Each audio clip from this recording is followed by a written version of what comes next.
आप लोगों को यदि राष्ट्रपति के लेवल पे अचानक से बैठा दिया जाए ना, आप भाग जाओगे छोड़ के। प्रोटोकॉल तो आप फॉलो ही नहीं कर पाएंगे। राष्ट्रपति लगता है कि अपना सैलरी चेक करता होगा। हम ही लोग हैं अपनी सैलरी से तो कुछ नहीं करते हैं। आदमी को पता ही नहीं चलता है कि सैलरी कितनी है। कम से कम 1.5-2 करोड़ रुपए उनके सुरक्षा पे खर्चा होता है। जजिया से जाते हैं ना, उस जहाज का प्रति घंटा का एक्सपेंस लगभग 1.5 करोड़ रुपए। तुमको क्या लगता है 5 लाख की सैलरी के लिए राष्ट्रपति बैठते हैं? अगर किसी मंत्री सांसद को विदेश जाना है तो किससे पूछ के जाएगा? काम बस 3 लोग करता है, कर्मचारी, अधिकारी और मंत्री। जितने अधिकारी हैं, चाहे यूपीएससी हो, सीएजी हो, ईडी हो, सीबीआई हो, जितने राजदूत हो, आर्मी, एयरफोर्स, नेवी।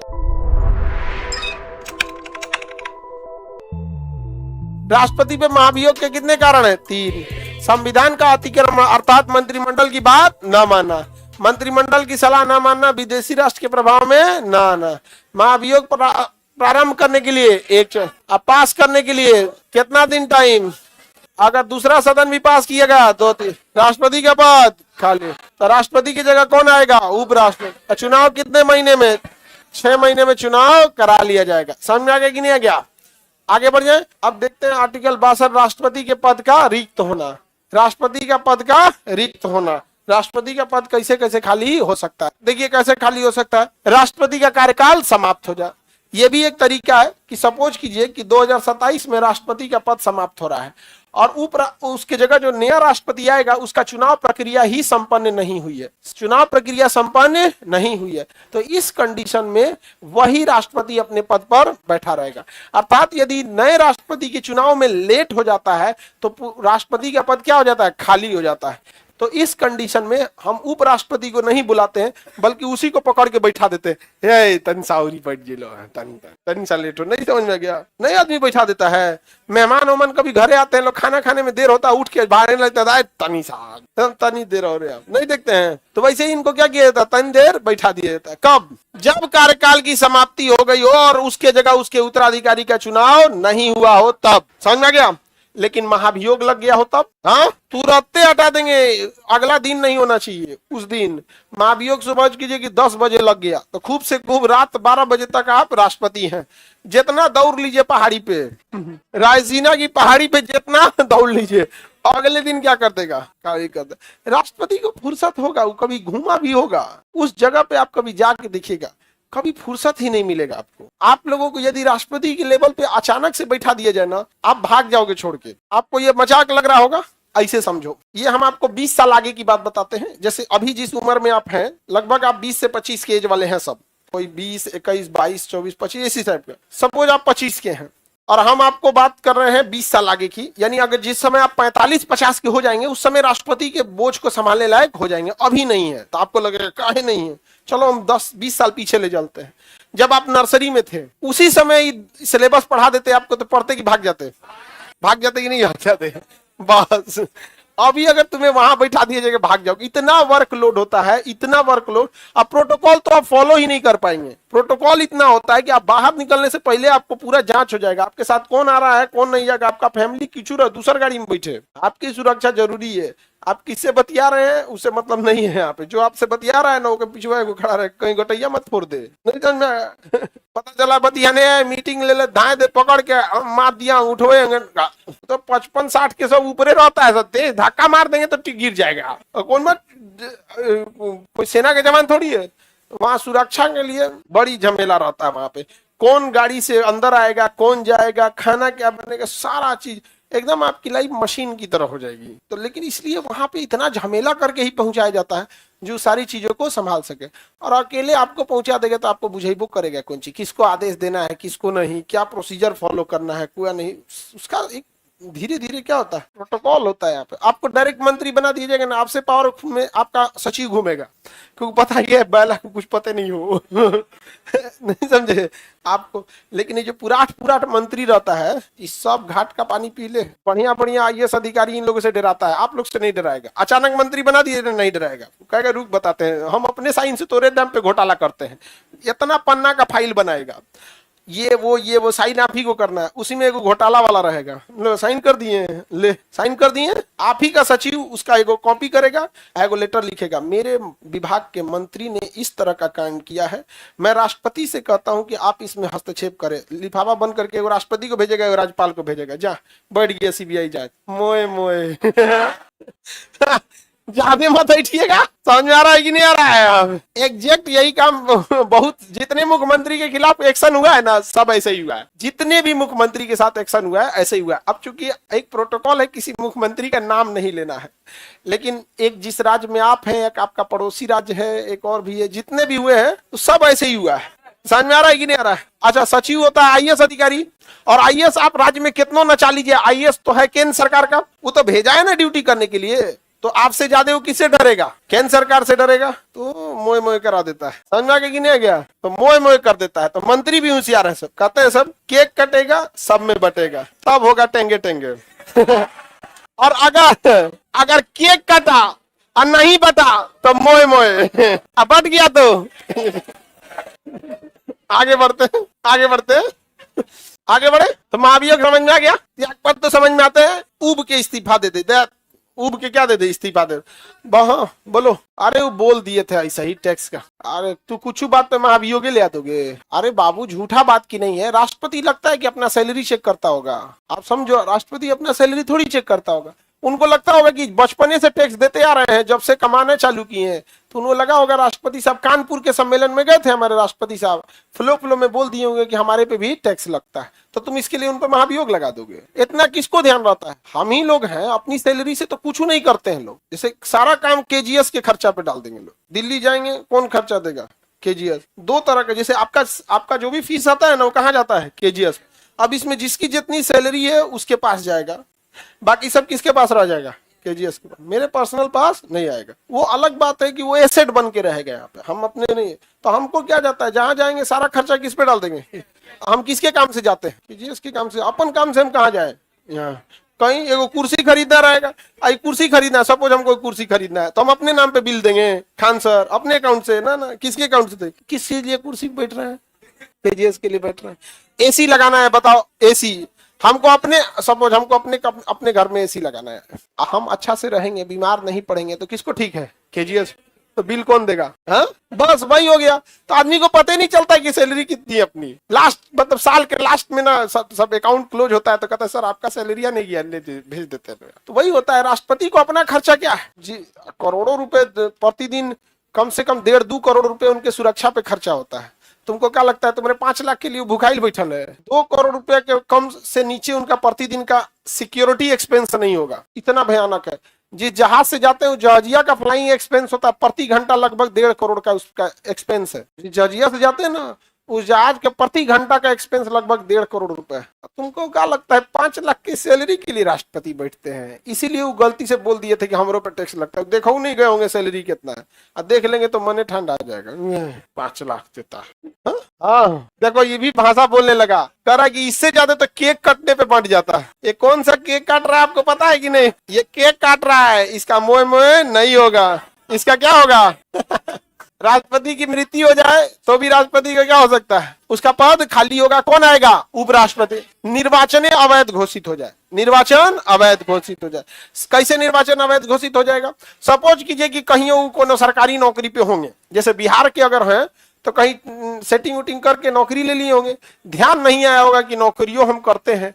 बिहार में तो होता है हाजिरी बनते रहता है। इसी बीच में 10-20 साल हो गया, दिमाग से उतर गया, राष्ट्रपति चुना गए, तले उनका कोई गोतिया वाला केस कर दिया कि फलानिया आदमी तो सरकारी विभाग में, गन्ना विभाग में बड़े बाबू है, ये बिहार में गन्ना सूख गया, भले अधिकारी नहीं सूखे तो अब उसका जांच होगा, तब पता चलेगा ये भाई ये तो आप निर्वाचन अब आपका अवैध घोषित करना पड़ेगा। अब आप चुने लो, कोई फायदा नहीं है, आप वापस जाइए। काहे? तो आप 25 साल पहले आप एगो नौकरी में थे, उसे त्यागपत्र नहीं दिए तो माथा पीटेंगे। कोनो हम पढ़ के ले रहलियो तब न याद रहतो कि तब फूफा के एगो लिंक रहलो, वही से पैसा दिया, अब भैंसिया बेच के 1.5 लाख रुपया देने रहलो, नौकरी हो गया। तो देखो ध्यान से, ये 4 कंडीशन ऐसा है कि यदि इसके कारण राष्ट्रपति का पद अगर खाली होता है तो कौन आएगा? उपराष्ट्रपति।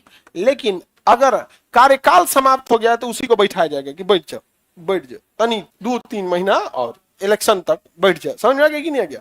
लेकिन बाकी सब में कौन आएगा? निर्वाचन अवैध होने पर, मृत्यु होने पर, त्यागपत्र देने पर, महाभियोग लगने पर।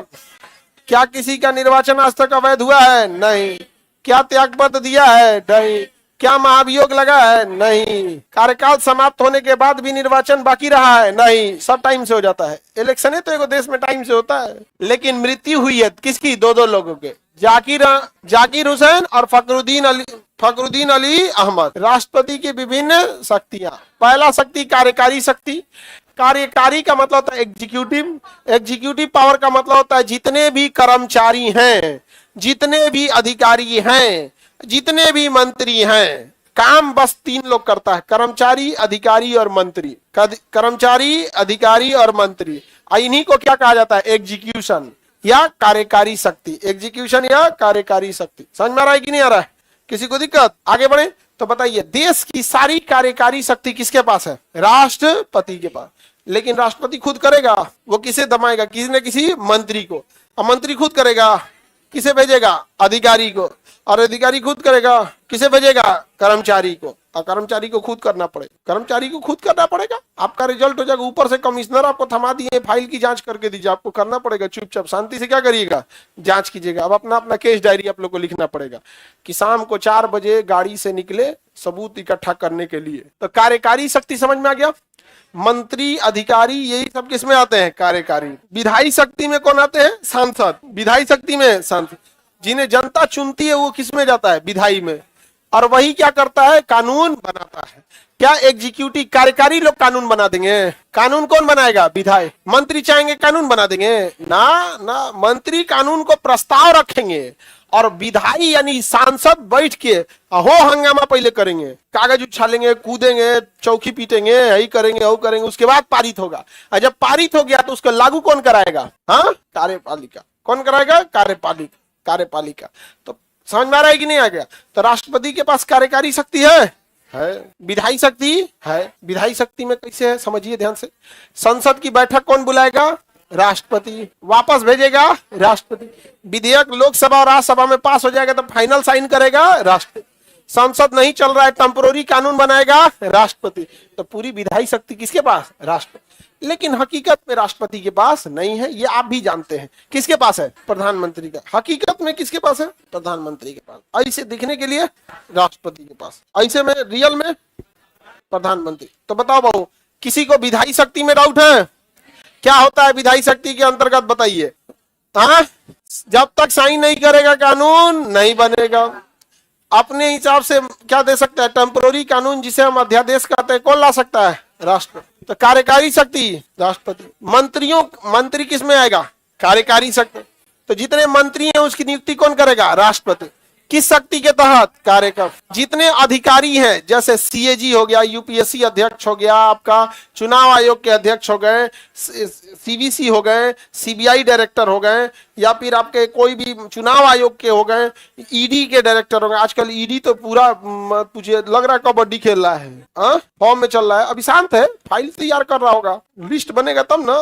जैसे ब्याह का कार्ड कैसे बांटा जाता है। तो आगे बढ़े तो बताओ, कार्यकारी शक्ति समझ में आ गया? हम आपसे पूछते हैं, सुनिए।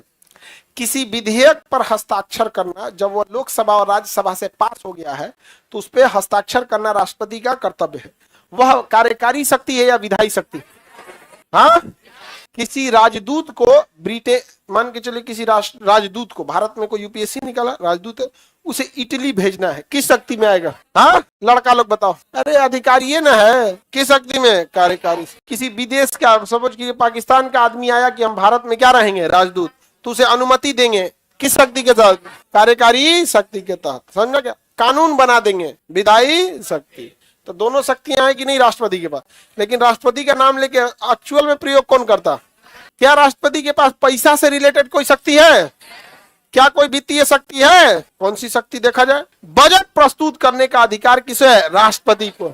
अतः वो कौन सी शक्ति है?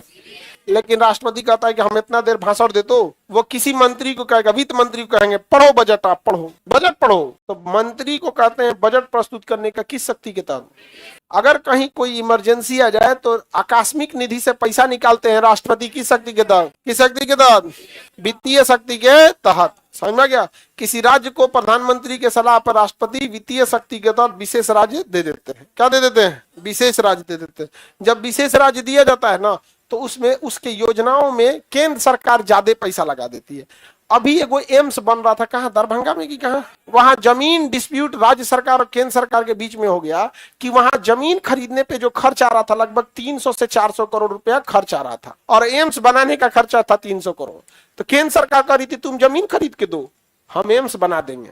फीता काटने कौन आएगा? केंद्र सरकार। समझा? केंद्र सरकार कोई काम कराती है तो जमीनवा किसे खरीदवाती है? राज्य सरकार से। और जमीन खरीदना कितना टफ है, और वो बिहार में जमीन खरीदना, हर आदमी को जिस ज्यादातर किसी को देखो, कोई किसी का जमीन का दलाली कर रहा है, कोई इधर से बेच रहा है, उधर से खरीद बिक्री कर रहा है। बिहार में एक बहुत बड़ा बिजनेस हो गया, अब बिना मतलब का पैसा बर्बाद हो रहा है। बिहारियों का पैसा बिना मतलब का जमीन खरीदने में बर्बाद हो रहा है। ईगो में, हम किराया के मकान में रहतो, हम अपन मकान लेतो, जिंदगी भर कमाया, मकान में रह गया। जितना पैसा मकान में लगता है, एक मकान बनाने में कम से कम आपको 10 से 15 लाख रुपया जाएगा, अगर नॉर्मल से नॉर्मल बनाएंगे तो, एकदम नॉर्मल। और अगर बड़ा बनाएंगे तो 50-60 लाख घुस जाएगा। समझा? उसका कोई लिमिटेड नहीं। समझ में आ रहा है कि नहीं आ रहा? उतना का वो अगर बिजनेस करता, ज्यादा फायदा होता। मारवाड़ी लोगों को देखिएगा ना, वो बिजनेस करता है, ज्यादा पैसा उसा उसमें कौन लगाएगा पैसा उसमें।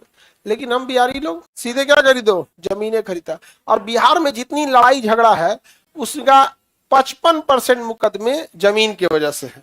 लड़ाई हुआ का है तो हमारी खेत में कैसे तोरा भैंस घुस गया, मेड़ काट दिया तुम हमरा, बहुत ज्यादा ये सब चीज होता है। आगे बढ़े, किसी को कोई दिक्कत तो बताइए। वित्तीय शक्ति समझ में आ रहा है? अब एक एक करके पहले शक्ति पढ़ते हैं, पहले समझो तब ध्यान से, नहीं तो ये याद करने से कुछ नहीं होगा। यहाँ पे देखो, कार्यकारी शक्ति में प्रधानमंत्री की नियुक्ति करना किस शक्ति में आएगा? कार्य। अन्य मंत्रियों की नियुक्ति भी किस में आएगा? कार्यकारी। जितने अधिकारी हैं, चाहे यूपीएससी हो, सीएजी हो, ईडी हो, सीबीआई हो, जितने राजदूत हो, कुछ भी हो, सबकी नियुक्ति। यूपीएससी में आप निकाल के जाइएगा, राष्ट्र डीएम या एसडीएम, डीएम या एसपी बन के जाइएगा, तो आपको पहला भाषण उषण देने के लिए राष्ट्रपति बुलाएंगे, आओ बबुआ भाषण दो। उस दिन राष्ट्रपति नाश्ता वास्ता करके आएगा, अरे बाप बहुत भाषण देगा, सब दिन भर बैठ जाते हैं। तो राष्ट्रपति क्या हो जाएंगे? बैठ जाएंगे, अपना अपना भाषण देते रहिए। फिर एक अपना वो सब जो जिस बैच के बैच लीजिए, एक फोटो खिंचाते रहिए। राष्ट्रपति को दिन रात एकदम यही सब कामे में लगे रहता है। कहीं फोटो खिंचैले में लगा रहा है, तो कहीं भाषण दिलाने में लगा रहा है, कहीं साइन कर रहा है। समझ में आएगी नहीं? यही सब काम में। जब धारे इक्वली हो जाएगा तो उठा के भेज देगा, जाइए तो नहीं आप जर्मनी के दौरा पे से आइए, जापान के दौरा पे से आइए, तो दौरा हो रहा घूमते रहता है। राष्ट्रपति के पास अधिकारियों वाला कार्यकारी शक्ति भी है, कानून बनाने वाला विधायी शक्ति भी है। समझ आ गया कि नहीं? कार्यकारी शक्ति के तहत केकरो ऑफिस में घुस जाएगा। यूपीएससी वाले हैं आपके यहाँ नहीं आना था, सीएजी किधर बैठते हैं? दाहिने से बाएं चल जाए। अच्छा, आप सीएजी में हैं, वो में चल जाएंगे, क्योंकि सबसे बड़ा कार्यकारी अधिकारी कौन है? उनका मन कहीं चल जाएंगे यहाँ पे। लेकिन अच्छा, उनका मन करता है रुको विधायी शक्ति देखते हैं, कानून कैसे बनता है, धाए देख के वाड़ी खोलेंगे, लोकसभा है का हो ना हो, ठीक है कानून बनाइए आप लोग। ऐसे नहीं जाएंगे, लेकिन जा सकते हैं कि नहीं जा सकते? जा सकते हैं, हर एक शक्ति है वहां पे। पता नहीं, आप जाइए ना। अब सैन्य शक्ति, कौन सी शक्ति? क्या राष्ट्रपति के पास फौज से रिलेटेड कोई शक्ति है? वो तीनों सेनाओं का क्या होता है? तीनों सेनाओं का, यानी आर्मी, एयरफोर्स, नेवी, तीनों रिपोर्ट किसे करेगी? राष्ट्रपति। अतः जब तक राष्ट्रपति युद्ध पे हस्ताक्षर नहीं कर देता है, युद्ध प्रारंभ नहीं होगा। और युद्ध अगर अभी भी डिसीजन तो सेना स्टार्टिंग पे ले ही सकता, फुल फ्लेजेड वार में देश ही डिसीजन लेगा। ऐसे कहीं अटैक हो गया तो सेना बिना पूछले मार देगी, राष्ट्रपति को बता देगी 200 को मारे हैं, ठीक है कोई बात नहीं। लेकिन फुल फ्लेजेड वार में किससे पूछना पड़ेगा? राष्ट्रपति। ऑपरेशंस है, कहीं जाके सर्जिकल स्ट्राइक करना है, कहीं 2-4 को मिसाइल मारना है, इसके लिए नहीं, फुल फ्लेजेड वार के लिए राष्ट्रपति। अच्छा, मान के चलिए सेना मार के खत्म कर दिया, युद्ध विराम हो गया, लेकिन जब तक राष्ट्रपति साइन न कर दे अपने लेटर पैड पे कि मैं युद्ध विराम की घोषणा करता हूं, क्या युद्ध विराम रुकेगा? तो सैन्य शक्ति किसके पास? राष्ट्र, खाली नाम के लिए, केवल नाम के लिए। समझ में आ गया? तो राष्ट्रपति के पास क्या है? राजनयिक शक्ति भी है। राजनयिक शक्ति है कि नहीं है? हमारा राजदूत अमेरिका में जाता है, कहता है कि हम अमेरिका, भारत से आए हैं, राजदूत बनेंगे इटली में बैठ के, तो पहले पूछेगा कैसे कैसे मुंह उठा के चल गया? आपके यहाँ के राष्ट्रपति के साइन है कि नहीं है? तो हमारे यहाँ से कोई भी राजदूत अगर जाता है तो किसके साइन लेके जाता है? राष्ट्र। और अमेरिका, जापान, जर्मनी से कोई भी व्यक्ति यदि भारत में आएगा तो उसे अनुमति कौन देगा? राष्ट्रपति। कौन देगा?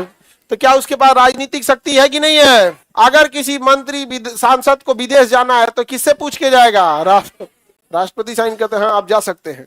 अगर बिना पूछले चल जाएगा तो उन पर कार्रवाई हो जाएगी, नोटिस देना पड़ेगा, क्यों नहीं बताए, माफी मांगना पड़ेगा, राष्ट्रपति माफ नहीं किया तो सस्पेंड कर देगा, बहुत सब ताम झाम होता है। तो क्या राष्ट्रपति के पास न्यायिक शक्ति है?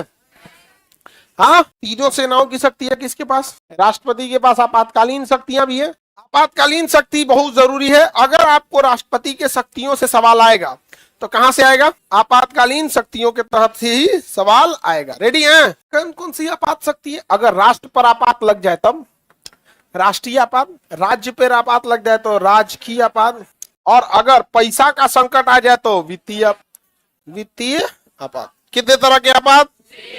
कितने तरह के आपात? रेडी? सबसे खतरनाक कौन होगा? क्योंकि राष्ट्र को बचाना ज्यादा जरूरी है राज्य की तुलना में, राष्ट्र को बचाना ज्यादा जरूरी। सबसे ज्यादा पावरफुल, उससे कम पावरफुल और सबसे कम पावरफुल, आज ले लगबे नहीं किया, आज ले लगन आई कहीं बचा नहीं है, आज ले हर जगह लगा है, कबो कहीं 15 बार, कबो 10 बार, कबो 2 बार, कबो 3 बार। समझ में आ गया? जैसे सरकार गिरती है क्या लग जाता है? राजकीय आपात।